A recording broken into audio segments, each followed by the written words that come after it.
Eu preciso que você abra a sua Bíblia, por favor. No livro de Josué, no capítulo 1, no verso 1,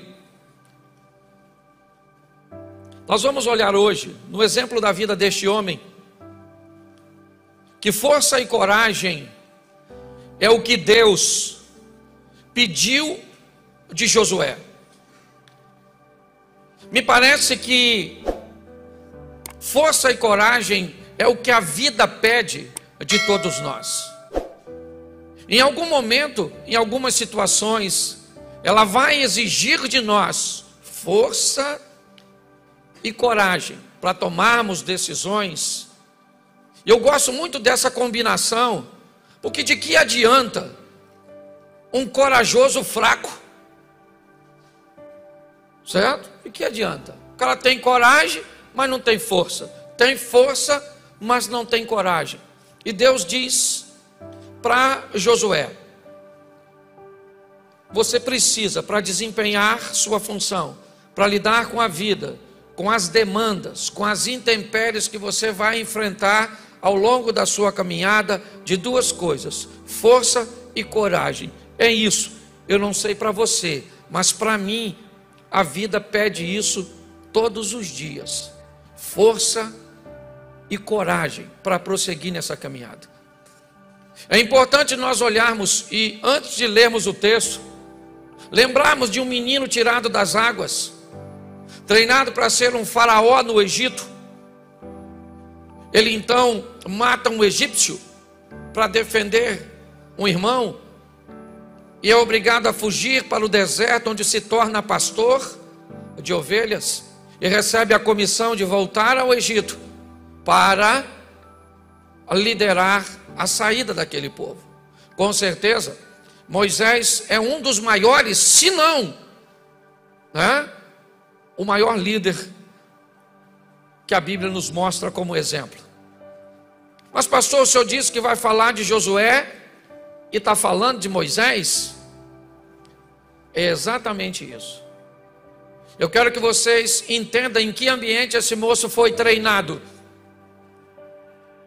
em que ambiente ele se espelhou.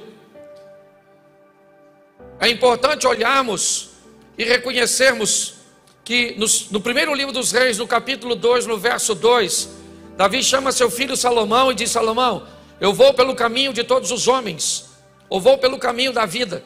O que Davi está dizendo é: eu estou morrendo, meu filho, porque seja o homem bom, seja ele mau, seja ele rico, seja ele pobre, inevitavelmente ele terá que ter um encontro com a morte. Quando nós olharmos para o texto agora, eu queria que você entendesse a sua responsabilidade. Por muitas vezes, eu já subi nesse púlpito para trazer uma mensagem para você, para apontar às vezes e identificar um problema. Mas essa semana eu estava olhando para isso, e quando nós procuramos um médico falando dos sintomas, e ele manda que façamos exames para identificar o que estamos enfrentando, isso é apenas uma parte do processo. A próxima parte é o que o médico vai me orientar que eu devo fazer para me livrar daquele problema. Hoje eu quero conversar com vocês, porque assim como uma universidade, um colégio é reconhecido pelas notas de seus alunos, pelo desempenho e pela performance que aqueles alunos conseguem desempenhar nas provas, nos concursos públicos,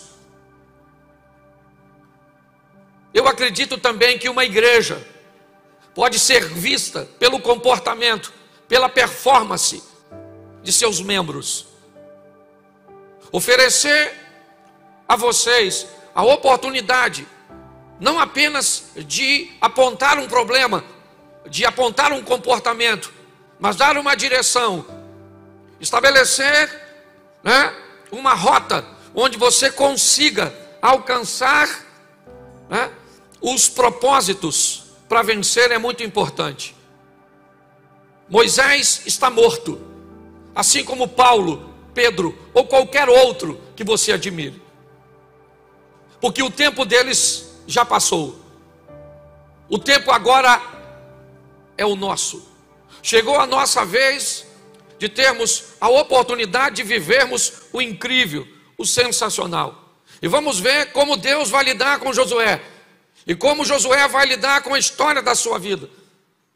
Dificilmente você vai enfrentar ou vai olhar para um homem que enfrentou tantas batalhas, tantas adversidades. O texto diz que ao longo da caminhada de Josué, ele venceu 31 batalhas registradas, 31 reis. A vida daquele homem foi uma vida de batalha, de luta. Enquanto Moisés é um negociador, um estadista, que entra no ambiente egípcio para libertar o povo, Josué é um general, um comandante, um homem de guerra, de batalha.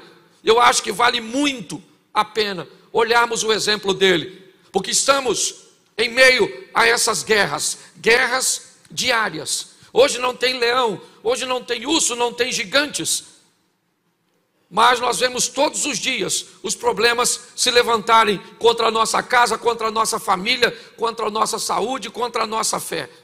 O texto diz assim: e sucedeu depois da morte de Moisés, servo do Senhor, que o Senhor falou a Josué, filho de Num, servo de Moisés, dizendo: Moisés, meu servo, é morto. Levanta-te, pois, agora e passa esse Jordão, tu e todo este povo, a terra que eu dou aos filhos de Israel. Todo lugar que pisar a planta do vosso pé, eu tenho dado, como eu disse a Moisés, desde o deserto e deste Líbano até o rio, ou o grande rio, o rio Eufrates. Toda a terra dos heteus, até o grande mar, para o poente do sol, será o vosso termo. Feche os seus olhos um minutinho. Senhor nosso Deus e Pai, em nome de Jesus, eis aqui a Tua palavra, e continue falando conosco. Usa-me como um canal de bênção, pelo poder do nome de Jesus. Amém. Glória a Deus. Amém? Pois é. A primeira coisa que eu quero expor a você é a necessidade de que você coloque em prática aquilo que você vai receber aqui. Porque inevitavelmente é isso que vai estabelecer o nome da igreja que você faz parte, o nome do Deus que você serve, a consolidação de sua família e de tantas outras coisas que você planeja ter êxito durante a sua caminhada. Quando nós olhamos para a maneira que Deus vai conversar com Josué, ela é muito interessante. Porque em momento nenhum, aqui, Deus chama Josué de seu servo. Deus chama Josué e diz: o meu servo Moisés é morto. E assim como eu fui com Moisés, meu servo, eu serei com você, Josué, servo de Moisés. É importante olharmos a maneira que Deus está conversando com Josué. Me parece que Deus está dizendo para Josué: chegou a hora de eu levar você para outro nível. Até o presente momento, você era um mero espectador, um coadjuvante, alguém que via as minhas orientações serem dadas a Moisés, porque Moisés era meu servo, e meu servo Moisés era morto, e você até esse momento era servo de Moisés, mas agora você vai ser meu servo. O que Deus está dizendo para Josué é algo muito especial. Primeiro ele está dizendo: a sua caminhada comigo não pode depender, quando você mudar de fase, de alguém que ore por você, que leia por você, que interprete. Chegou a hora de você viver a sua própria história. Chegou a hora de você tomar suas próprias decisões. Não é porque sua mãe era minha serva que isso qualifica você para ser minha serva também, ou para ser meu servo também. O que Deus está dizendo para ele: agora você vai precisar mudar de fase, Josué. Uma coisa é servir a homens, agora você vai me servir. Agora você vai lidar com as minhas instruções. É isso.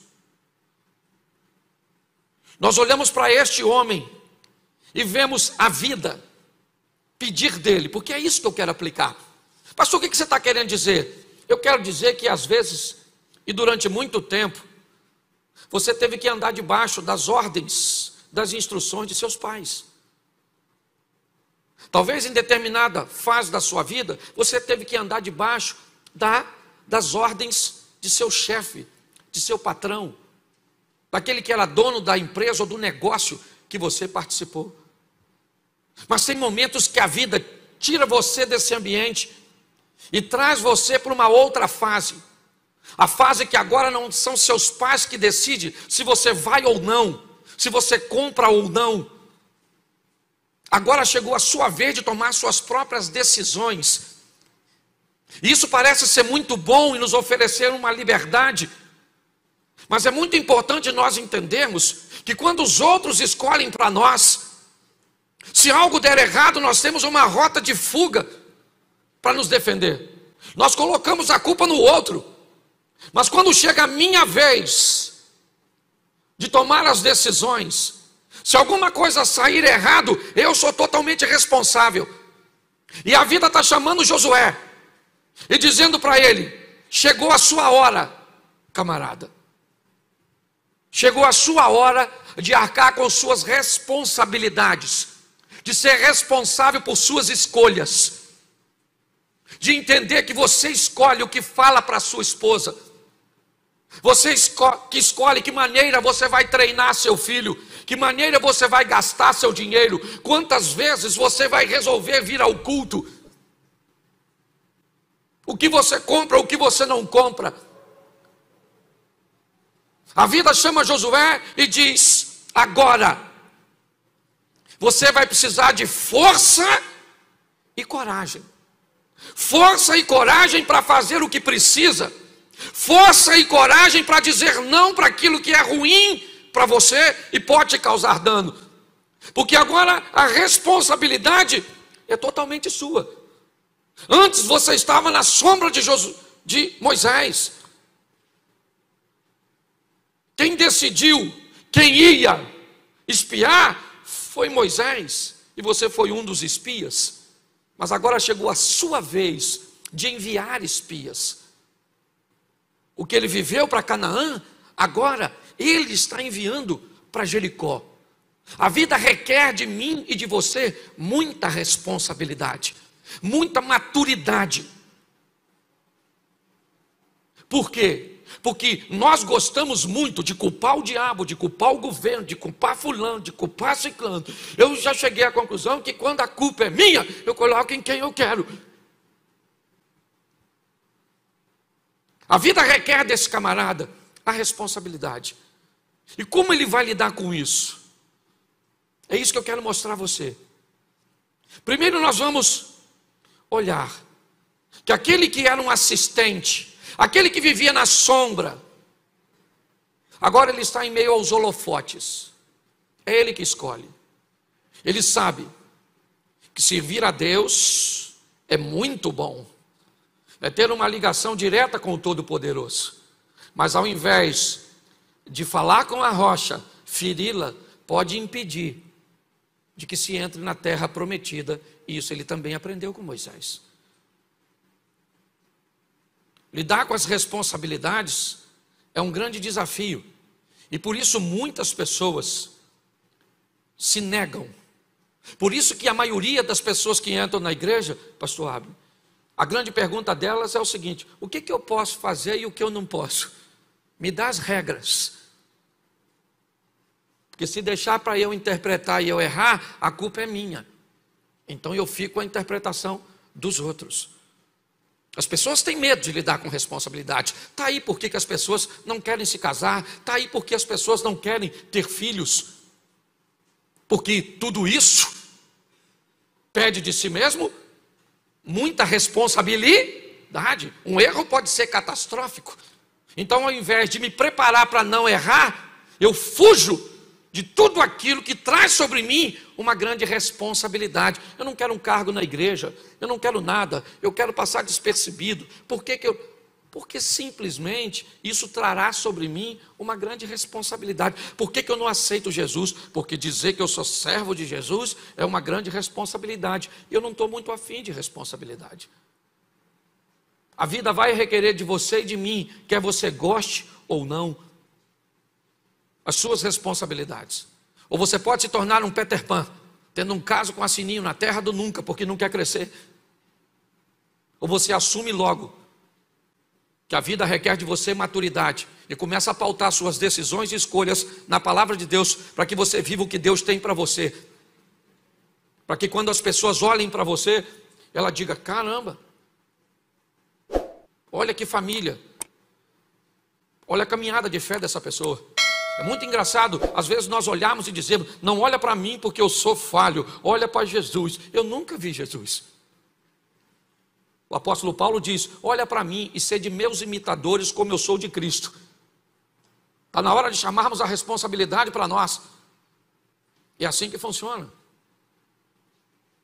Quando olhamos agora para esse moço, Moisés foi embora e Deus diz: eu vou ser com você como fui com Moisés. O lugar que você botar na planta do vosso pé eu tenho dado por herança. Nós só temos uma condição para tudo isso dar certo: cumpra tudo aquilo que Moisés te ensinou. Receba todas as instruções e as pratique, que nosso relacionamento vai ser muito bom. Tenha o cuidado de fazer conforme tudo quanto Moisés lhe ensinou. E nós vamos nos dar muito bem, porque agora a escolha é do Josué. E preste atenção, o povo está desconfiado. Até o presente momento, Moisés é o líder. O primeiro líder que eles têm, depois do faraó do Egito. E agora Moisés é morto. E Josué sai da sombra. E agora seu rosto aparece.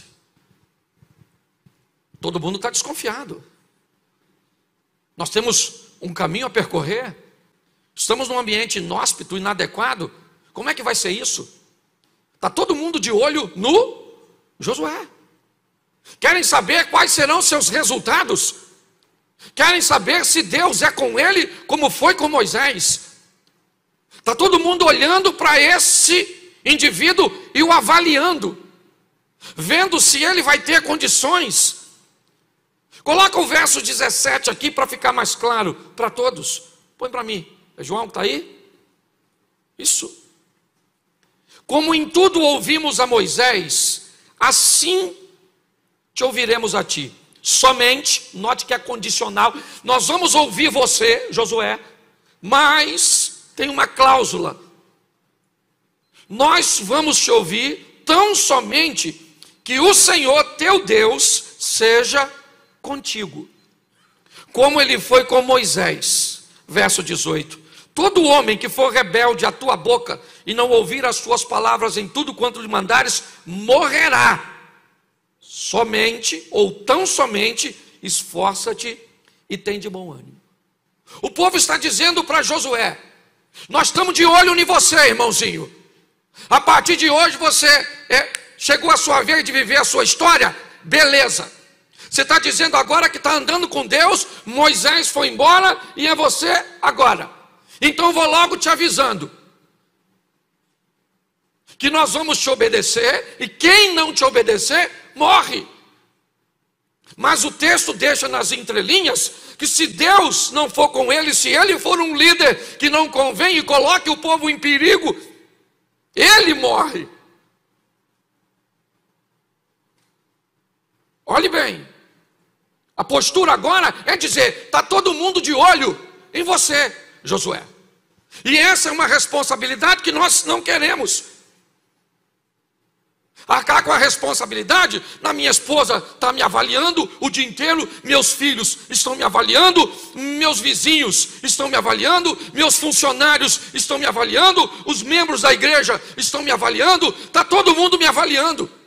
As pessoas que me seguem na internet estão me avaliando, porque a Bíblia diz que nós estamos debaixo de uma grande nuvem de testemunhas. Se você acha que a sua vida é simplesmente sua, você não sabe nada sobre o Evangelho. Segundo o Evangelho, você é luz e você é sal. Nossa vida está totalmente entrelaçada com a vida dos outros. Mas exige de nós agora alto nível de responsabilidade, força e coragem para tomar decisões, sejam elas favoráveis a mim ou desfavoráveis a mim. Muitas vezes está todo mundo olhando para Josué, querem saber como é que funciona agora. Será que Deus é com ele? E agora ele vai começar a ter as suas próprias experiências. Nós nunca vivemos num ambiente tão hostil como o atual. O tempo inteiro estão tentando minar a nossa fé. O tempo inteiro estamos vivendo escândalos de pessoas que professam a nossa fé e são famosas. Pastores presos, envolvidos em homicídios, envolvidos em violência domésticas, envolvidos em fraudes. O que é tudo isso? Isso é um ambiente que tem o propósito de apagar a nossa fé. Quem vive de experiências dos outros não vai muito longe.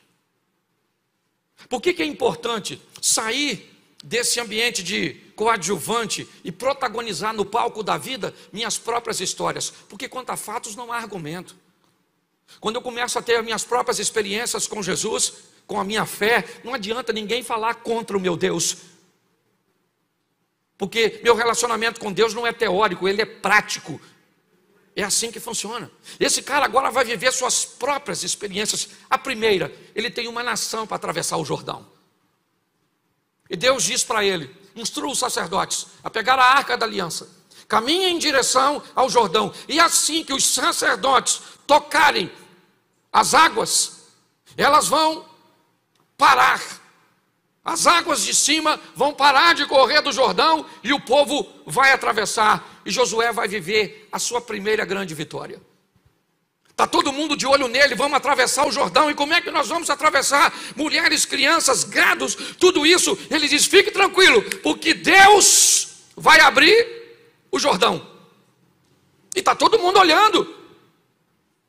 Você não gosta que todo mundo olhe para você, que te avalie, que olhe para a roupa que você está usando, as frases que você está postando, a sua postura, culto ou extraculto, como você trata a sua esposa?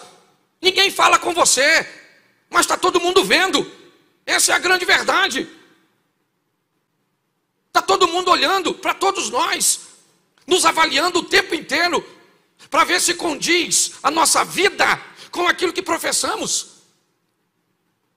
Esse cara agora vai mostrar para aquele povo, ou melhor, Deus vai mostrar para o povo que é com ele. Capítulo 3, verso 7. Coloca aí, 3, 7.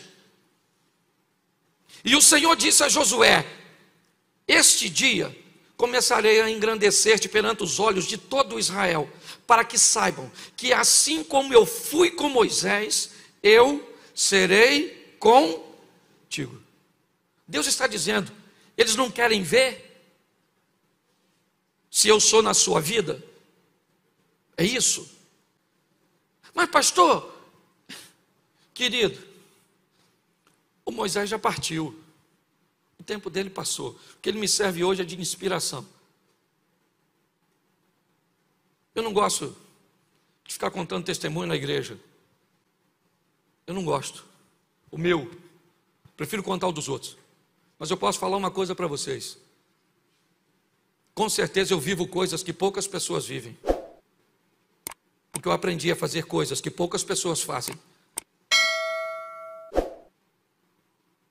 Eu aprendi que testemunhos podem edificar, mas também podem escandalizar.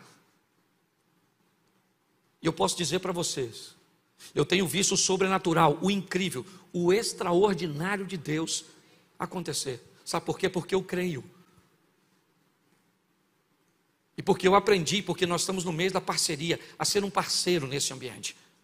Porque é isso que Deus está chamando Josué. Deus poderia dizer: Josué, sai daí e eu vou fazer tudo por você. Não, não, você precisa de força e coragem, você precisa de posicionamento. Esse camarada, agora, ele vai viver a sua primeira grande vitória. Josué vai aprender que a vida com Deus e que o relacionamento com Deus, ele é feito de vitórias, de momentos bons. Ele chega do outro lado, né, e o povo está olhando para ele. O Rio Jordão parou para o povo passar. Realmente os resultados são positivos. E ele vai para a próxima fase. O povo continua de olho, está todo mundo observando. E agora ele vai enfrentar Jericó. Acredito que todos conhecem. A motivação de chegar em Jericó após ter passado o Jordão. Ele enviou espias. A estrutura está toda montada. Ele está vencendo, é as suas experiências. E o que ele está vivendo com Deus. Está assim de gente que não tem uma história de si mesmo para contar. São só milagres alheios. Coisas que sempre acontecem à sua periferia. Sabe, é sempre um milagre bem próximo de você, uma vitória bem próximo de você, é algo acontecendo, sabe, e onde você está na sua vida, nos seus negócios, na sua família, no seu ministério, há sempre uma inércia, sabe, um ambiente do nada. É isso que muitas pessoas têm vivido. Está na hora de provarmos o que Deus tem para nós. Por que, pastor, o senhor diz isso? Porque isso precisa acontecer, para que as outras pessoas vejam quem é o Deus que nós servimos. É simplesmente isso. Eu não estou pregando riqueza, não estou falando nada disso não. Eu estou falando de viver o que Deus tem para cada um de nós. É só isso. Ele agora chega no ambiente, Jericó fechada. As muralhas caem, Josué entra. Saqueia Jericó, mata tudo. E agora é a sua segunda vitória. Ele está provando o extraordinário, o sensacional, o incrível. Ele já enfrentou o primeiro obstáculo, o Jordão, e ele venceu. Ele enfrentou o segundo obstáculo, Jericó, e ele venceu. As coisas estão fáceis, é verdade. E para ganhar não precisa de muita ciência. Para quem está ganhando, está tudo bem, louvado seja Deus, estamos vencendo, as coisas estão boas, mas o problema é que a vida não é feita só de vitória, a vida não é feita só de sorriso, e talvez hoje, você, ainda que o ambiente de vitória não seja sempre favorável, porque em muitos ambientes de vitória, pessoas persuadiram seu coração e acabaram se destruindo, é da derrota que eu quero te falar. Por quê, pastor? Porque o povo está perdendo mais do que está ganhando. A grande verdade é essa. Hoje, no geral, o povo está perdendo mais do que está ganhando. As dores têm se intensificado. Tem pessoas que praticamente não têm uma vida, parece que vive uma saga. É ano após ano, luta, batalha, dificuldade, problema, isso, aquilo outro. Tem gente que talvez não precisa levantar a mão, que está pedindo para Jesus voltar, se possível, agora. Aí eu vou logo e cabe o sofrimento. A vida é feita de alegria, é verdade, mas presta atenção nesse cara agora. Ele sai do cenário e agora está lá nos holofotes. Deus é com ele. As promessas estão lá. O lugar que colocar a planta do vosso pé, vos tenho dado como herança. Como fui com Moisés, serei contigo. O Jordão abriu, as muralhas de Jericó caíram. Mas vamos embora, porque cada dia traz consigo uma batalha. Cada mudança de fase traz consigo suas demandas. E agora o que ele tem? Uma cidade pequena. Não oferece muita resistência. O povo está todo firmado, acabaram de vencer Jericó, os despojos de valores foram levados para o tesouro do Senhor. A notícia está percorrendo, o povo tem um grande líder, apesar da saída de Moisés. Josué está lá, está dando conta do recado. O Jordão abriu, Jericó caiu, então vamos embora. Mas agora diante de Ai. Capítulo 7, verso 5. 5. E os homens de Ai feriram deles alguns 36. Seguiram-nos desde a porta até Sebarim e feriram-nos na descida. E o coração do povo se derreteu e se tornou como água. Presta atenção que o cara que estava ganhando agora que vai perder. Primeira derrota do Josué. E uma derrota feia. Feia. Ridícula, para dizer a verdade. Ele perde uma batalha que não tinha como perder. Estava tudo ganho. Ele manda espias como sempre. Os espias trazem a notícia: Josué, não mande todo o povo. O arraial é pequeno, a resistência é praticamente nenhuma. Mande uns 2 ou 3 mil soldados e eles resolvem os problemas. E Josué então faz conforme os conselhos, segue o padrão. A sabedoria está na multidão de conselhos. Ele não toma decisão sozinho, mas ele vai aprender agora, na sua terceira batalha, que ele só vence e só faz o que faz por uma questão muito simples: porque Deus é com ele. Na batalha contra Ai ele perde. Ele volta e começa a dizer para Deus: primeira batalha, o cara está ganhando. Basta perder na primeira vez. Senhor, podia ter nos deixado do outro lado. Por que o Senhor nos trouxe para cá? E agora as nações vizinhas vão dizer o quê? Vão fazer uma coalizão, vão vir contra nós, igualzinho a nós. Basta uma perda, algo sair como não planejamos. Basta um sentimento que já fizemos algum tipo de esforço e não conseguimos superar e pronto. Na mensagem de hoje eu preciso que você entenda uma coisa. Você não precisa de muita força nem muita coragem para gerenciar a vitória, mas vai precisar de muita para vencer as dores, as perdas e as crises. Agora esse camarada enfrenta sua primeira derrota. Ela é dura, ela é humilhante, sabe? Ele perde para um lugarejo fraquíssimo. Mas ele aprende e me ensina nesta passagem que a vida também é feita de derrotas. Mas o que eu quero ver com você nesses 15 minutos é o que esse cara faz quando ele perde. É isso que eu peguei para aplicar na minha vida. Ele perdeu a batalha, perdeu, mas ele estava ganhando até ontem, mas hoje não está. E ele descobre que a vida também é feita de dores, de perdas, de crises e de problema. Mas o que eu faço quando eu perco? Que quando eu ganho eu sei o que eu faço. É só fazer uma festinha, uma celebração, é só comemorar que eu estou ganhando. Mas e aí, mano? E quando você tem uma briga no casamento daquelas feias? E quando você tem uma conta daquela impagável? E quando você tem uma doença daquela incurável?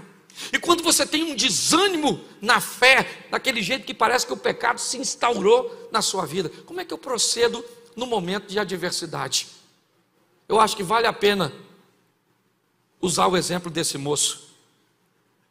Capítulo 7, verso 6, diz assim: Então Josué rasgou as suas vestes, se prostrou em terra sobre o seu rosto perante a arca do Senhor até a tarde. Ele e os anciãos de Israel deitaram pó sobre as suas cabeças, né? E Josué disse: Senhor, por que com efeito fizeste passar este povo o Jordão? Preste atenção. A primeira coisa que Josué faz é ir falar com Deus. E a primeira coisa que ele quer saber é o seguinte: por que é que eu estou vivendo tudo isso? Por que é? Por que é que eu estou endividado? Por que é que meus filhos estão desse jeito?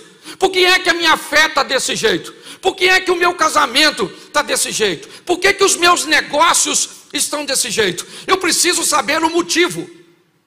O que me levou a estar onde eu estou? Se eu quero sair de uma situação, a primeira coisa que eu tenho que saber é o que me levou para lá.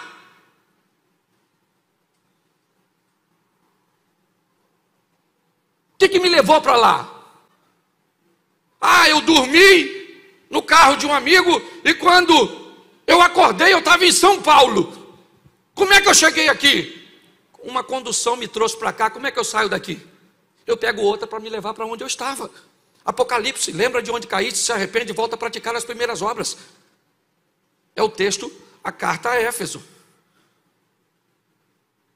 Qual é o grande problema das pessoas? Elas estão vivenciando coisas e sequer gastaram um tempo para procurar o que levou o casamento para esse marasmo, para essa traição. O que levou a sua estrutura familiar para esse caos que ela está? O que foi? Foi negligência, foi ignorância, foi traição, foi falta de dinheiro. O que foi? O que foi que fez você lidar com Deus com esse relacionamento? Ou nós lidarmos com Deus com esse relacionamento à distância de um Deus que está tão longe? O que fez você pegar verdades que já foram concretas na sua vida a respeito de Deus e relativizar como se relativiza hoje? Primeira coisa que Josué faz é perguntar a Deus: o que aconteceu? Por que é que nós estamos vivendo tudo isso? E Deus diz para ele: você quer saber? Então eu vou falar para vocês. Vocês estão vivendo tudo isso porque tem maldição no meio de vocês, porque tem desobediência no meio de vocês. É por causa, e vou avisando a você, Josué, enquanto você não corrigir isso, você não vence mais ninguém, porque a sua vitória está em mim. Se nós queremos mudar de vida, gente, em qualquer área que seja, nós precisamos de uma coisa: colocar Deus em primeiro lugar. Mas sabe qual é o problema? É que às vezes eu não quero ver, eu não quero saber o motivo. Aliás, às vezes eu já sei.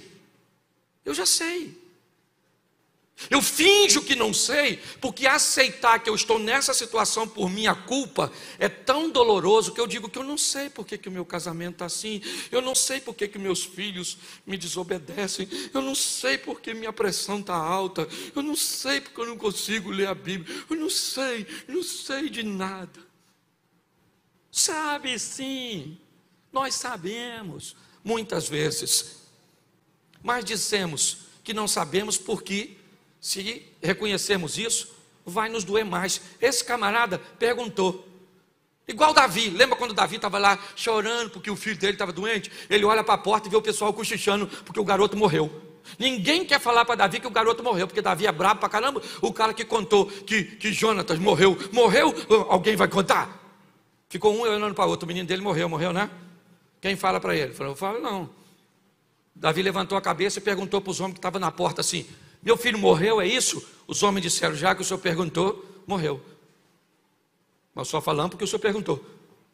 A última coisa que ele gostaria de ouvir é morreu, mas ele não teve medo de perguntar. Você tem um problema? Está enfrentando um? Não tenha medo dele, Deus é contigo, a vara e o cajado do Senhor está do teu lado.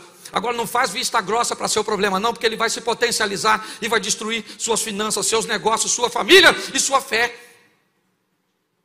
O primeiro passo desse cara é o seguinte: eu estava ganhando até ontem, hoje eu não estou. E por que é que eu não estou? Porque tem um problema. E tem gente que é habilidoso para identificar o problema. 7:25, coloca aí. Capítulo 7, verso 25. Oi? Acharam que era a hora? E disse Josué: por que nos turbaste? O Senhor te turbará a ti neste dia. E todo Israel, repita comigo, o apedrejou. O apedrejou. E agora diz assim: e os queimaram a fogo, e os apedrejaram com pedras. Escute só. Ele descobriu que sabe o que levou eles para lá? Um tal de Acã, um maluco lá que, depois você lê que eu não sou obrigado a ler tudo. Ele apanhou os troços escondidos e escondeu embaixo da tenda. E agora Josué já sabe onde está. E eu acho o maior barato quando alguém me diz assim: pastor, eu sei que eu estou errado. É lindo. É lindo que você já sabe. A minha pergunta é: você vai consertar? Não, pastor, porque eu não consigo. Então continua vindo no culto, para ver se uma hora você consegue. Porque tem gente que vem e ouve a palavra de vida eterna, as palavras de mudança. Aliás, hoje está até ruim da gente pregar desse jeito. Porque hoje o membro da igreja virou um cliente. É ou não é? E o cliente tem sempre: não vem falar do meu pecado, que eu não dizimo mais. Vou para outra igreja. Fica me acusando. Não estou acusando ninguém, não. Só estou dizendo para você uma verdade. Sabe o que? Não me pergunte por que eu não sei explicar. O Acã, fala assim, o Acã, a mulher do Acã, os irmãos do Acã, os filhos do Acã, os Acã, tudo. Josué pegou, botou tudo lá de fora e falou: aí gente, sabe por que nós estamos nessa treta? Por causa do Acã, esse infeliz, pegou umas coisas aqui, Deus vazou, deixou nós sozinhos, perdemos essa batalha. E agora, o que nós vamos fazer? Matar o Acã, lógico. E os filhos do Acã morrem também, porque é Acãzinho. Lembra das raposinhas? Se você não matar enquanto está pequeno, o infeliz cresce. É a história do mineiro que foi atropelado pelo um trem, lembra? Foi atropelado por um trem, ficou em tratamento muitos anos, nunca tinha visto trem na vida. Foi para a linha do trem que passou na terra dele, com a foice na mão, e falou: a hora que esse infeliz passar aqui, eu meto a foice nele. Era uma curva, o trem passou, pegou o infeliz pelo meio e jogou longe. Depois de muito tempo de recuperação, ele já andando um pouco, saiu para passear na frente do corpo, passou numa loja de brinquedo, viu um ferrorama. Pegou um pedaço de pau e bateu, quebrou o ferrorama todo. O dono da loja falou: o que foi? Ele falou: isso é mansinho enquanto é pequeno. Quando isso cresce, isso vira um monstro. Se você não resolver problema enquanto está pequeno, meu filho, ele vai crescer e vai pegar você. Não fica brincando com problema, não. Entendeu? Tá ali, tá lá num problema no casamento, aí passa lá, tem um homem bonitão, olhou para a senhora, falou: nossa, a senhora está maneira. Nunca mais passa lá. Que você entende o que eu estou falando? Está tudo lá. O que nós vamos fazer? Vamos tacar pedra e matar tudo. Tacar o pé, tacar o fogo. Vê isso aqui. Parece que negócio de Morro do Alemão. Tacou a pedra, tacou fogo, queimaram. Isso parece. Não é? Um texto totalmente atualizado. Por quê, querido? Porque ele me ensina uma coisa: primeiro eu identifico o problema, depois eu elimino. Elimina. Não brinca com o problema não, meu filho. Ele cresce e pega você. Você quer mudar de vida?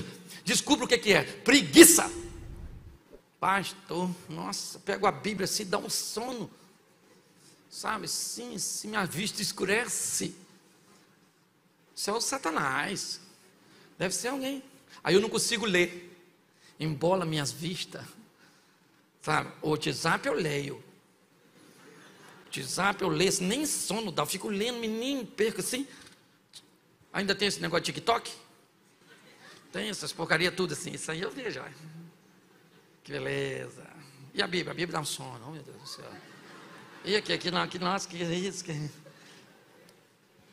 Ô gente, se eu sei o que me atrapalha, eu resolvo. Posso ouvir um amém da igreja? Amém. Isso. E terceiro, para me terminar, esse primeiro culto é corridinho, e você queria rir hoje no culto, porque eu cheguei de viagem, estou chateado, cansado e vim para dar uma pancada em mim mesmo e em toda a igreja. Mas outro dia você vem aqui que eu faço cosquinha em você, você vai rir pra caramba. Tá certo? Josué capítulo 8, verso 3.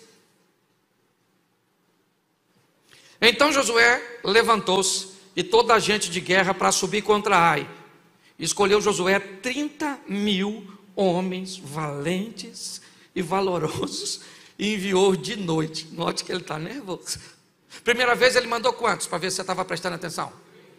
Quantos? Pois é, agora ele mandou quantos? 30.000. 10 vezes mais isso aí. Ele falou, ah é? Mas eu já matei o Acã, que dane-se. O Acã está morto, mas vamos com força total. Porque você quer prosseguir na vida, meu filho, reúna as forças que você tem e marche de volta, enfrente o seu problema, porque Deus vai te dar vitória. Não se acovarda não. Força e coragem, para quê? Primeiro para descobrir onde o problema está. O cara falou assim pro